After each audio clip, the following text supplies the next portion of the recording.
So far too often we end up with things like Z issues like this that popped up on eBay today, or just a couple days ago, I guess. But this is a flap that never existed. It's likely a Welsh fake from DeKalb, Illinois. And so you can see this is actually reversed here. The text is back, the whole flap is backwards. And so they've actually been nice enough to give us a front and a back image and some other detail images. Now these are only 1600 pixels wide. They're not great, but it's better than spending $175 and encouraging this jerk to make more of them. And it's also an easy way for us to get something there. It's not perfect. You can see there's a lot of gradation coming down from the top here. It's much brighter and much hotter up here than it is down here. But I pulled this into Photoshop, and let me show you how I kind of attack this. So here in Photoshop, I've got the patch, and I basically already knocked it over. Double-clicking on this one, it says background will make it a layer.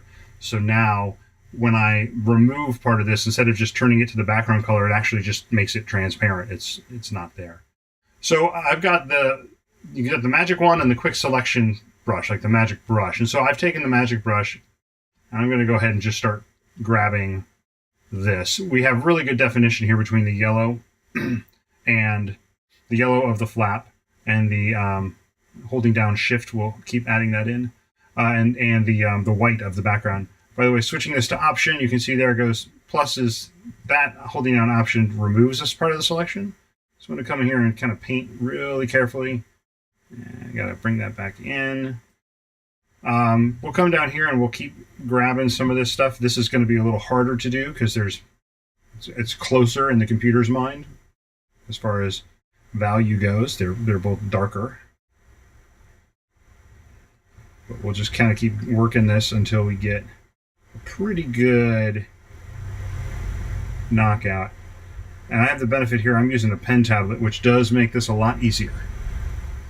But I've spent enough time doing this by hand on a trackpad or with a mouse. You can do it both ways.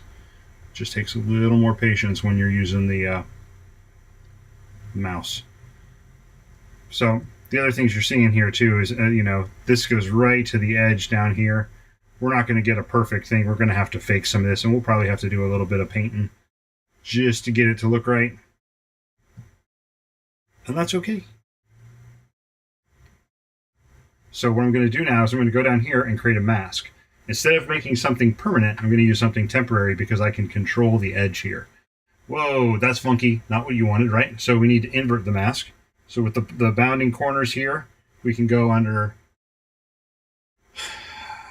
I always do the key commands. So let's see, where is it? Edit. Adjustments? Yeah, there we go. Adjustments, invert. Hey, that's looking good. Now here you see in our layer properties we got feather. Feather is how smooth that edge is. You get going pretty high up and you see it blurs out entirely.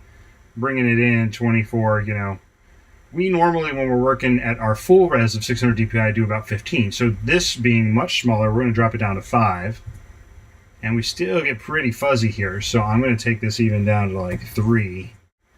It's okay. It's not great. But again, we're not going to win any awards here. Going to take the canvas size a little bigger so I have space now. So we'll make this 2000 by 1500. And you'll also see here around the edge, that's part of the mask. So if I hold down the Option key and click on my mask, you see the edges of the mask here are blurring. So what I'm going to need to do is take a paintbrush or some kind of select tool. Select will probably get me there faster. Oops. And just kind of get these areas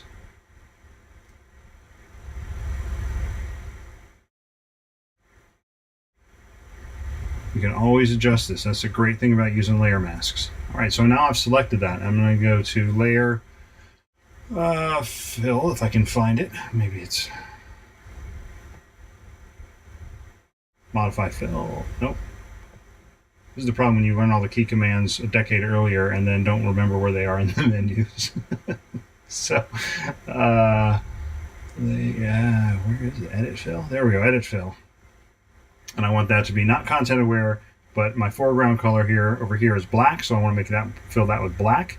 In a mask, black is not present and white is present. I'm also going to clean up the mask a little bit while I'm in here. So I'm going to go ahead and find my eraser.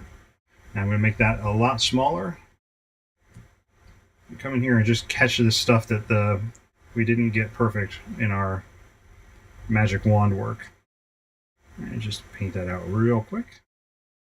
All right, so now I'm going to click back over to here, and you can see it's there. It's okay. If we take this all the way back down to 0, though, I mean, we might just leave it there.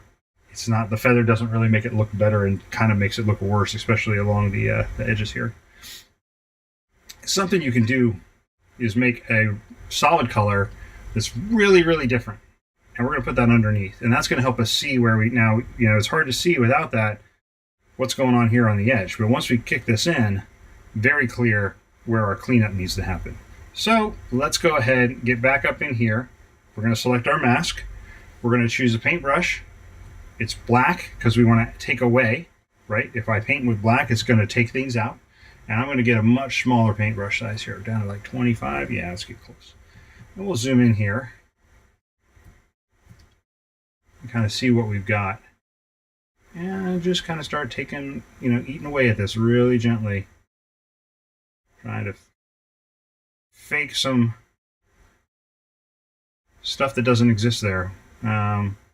It actually clipped off the mirroring, so we're going to try and fake that the mirroring is actually there. The point is here is just to be able to communicate effectively what this thing looks like over white.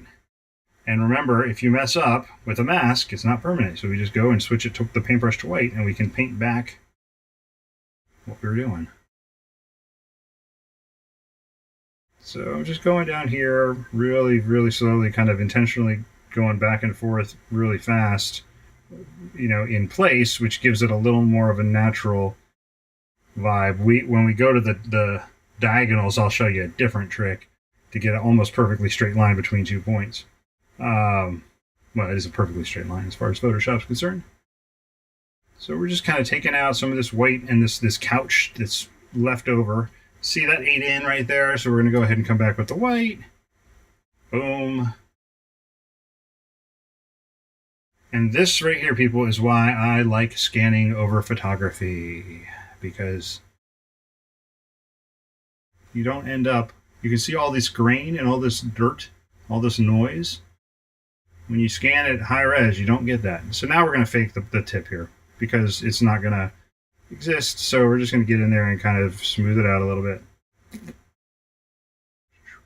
Not perfect. Again, this is not, I'm not going to spend $175 and justify, the fake. So we're going to just be able to communicate to people that this fake exists. So in here, in some of this, you can hold down. If I click once and I hold down Shift and move and I click again, it's hard to see. Let's get closer.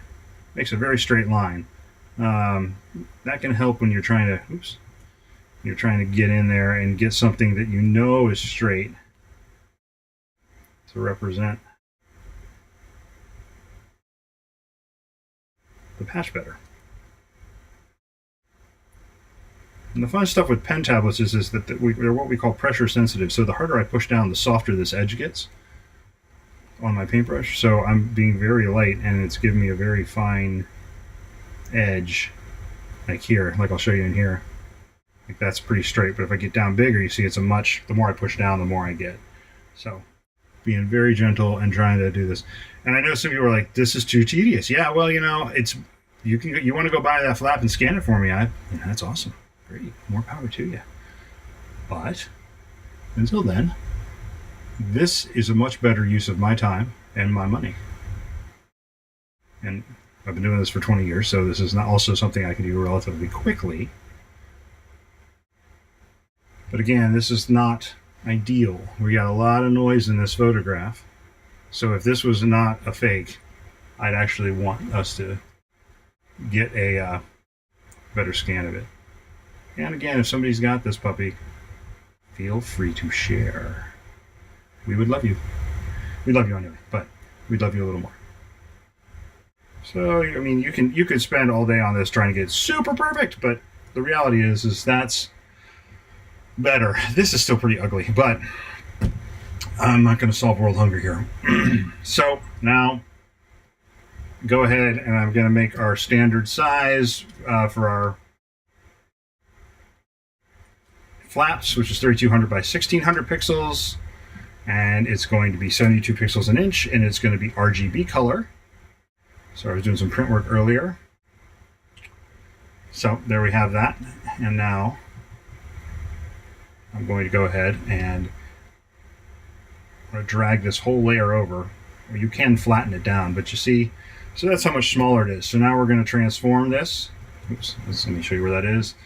Go under layer, wait, no, edit, sorry. Free transform. And I'm just going to drag this out proportionally. In the new Photoshop, you don't have to hold shift. The default is for it to be proportional. But in the old ones, you had to hold shift to keep it from being all swirly. So we want to give a little breathing room on all sides. Ta-da! So that's our front. Our back is effectively the same thing, but that gives you an idea of some of the work you can do when you really don't have an option, especially with things like fakes, or one or two of this exist and nobody actually knows where they are, but you've got a pretty good photo from 15 years ago or something that somebody took with a nice camera. It's a way you can work around missing images. All right, hope that helps you guys. Thanks, bye.